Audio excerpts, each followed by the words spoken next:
तर राष्ट्रवादीच्या pre cabinet बैठकीला धनंजय मुंडे अनुपस्थित आहेत। राज्य मंत्रिमंडळाची बैठक सुरू झाली होती, मात्र तत्पूर्वी जी प्री कॅबिनेट झाली त्या बैठकीला धनंजय मुंडे अनुपस्थित आहेत। राष्ट्रवादीची प्री कॅबिनेट बैठक आणि त्या बैठकीला धनंजय मुंडे अनुपस्थित। इतकंच नाही तर राज्य मंत्रिमंडळाच्या बैठकीला देखील धनंजय मुंडे उपस्थित नाहीत। या संदर्भात अधिक माहिती देत आहेत आमचे प्रतिनिधी अक्षय मंकनी। अक्षय, राष्ट्रवादीची प्री कॅबिनेट असेल आणि आता राज्य मंत्रिमंडळाची बैठक, या दोन्ही बैठकांना मंत्री धनंजय मुंडे गैरहजर आहेत।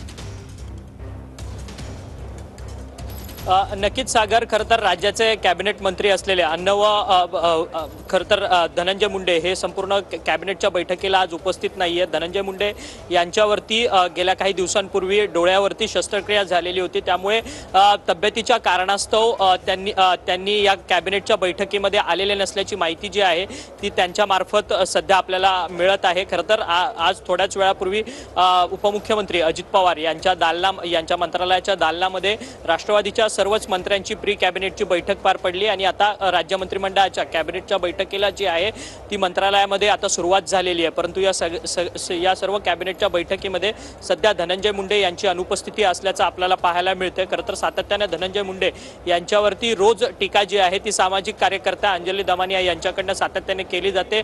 धनंजय मुंडे हे तत्कालीन कृषी मंत्री असताना त्यांनी त्यांच्या संपूर्ण खात्यामध्ये अनेक गैरव्यवहार केले असल्याचे पुरावे जे आहेत ते अंजली दमानिया यांनी ठेवलेले होते, परंतु ते सर्व आरोप धनंजय मुंडेंनी खोडून टाकलेले होते। परंतु अनेक आरोप जे आहेत ते मागच्या गेल्या अनेक दिवसांपासून सातत्याने अंजली दमानिया आणि इतर महायुतीतले ते मंडळी अर्थातच सुरेश धस पासून ते इतर आमदार धनंजय मुंडे यांच्यावरती करत होते। परंतु धनंजय मुंडे नक्कीच या मंत्रिमंडळाच्या बैठकीकडे देखील आपलं लक्ष असणार आहे। धन्यवाद तुम्ही दिलेल्या या माहितीसाठी।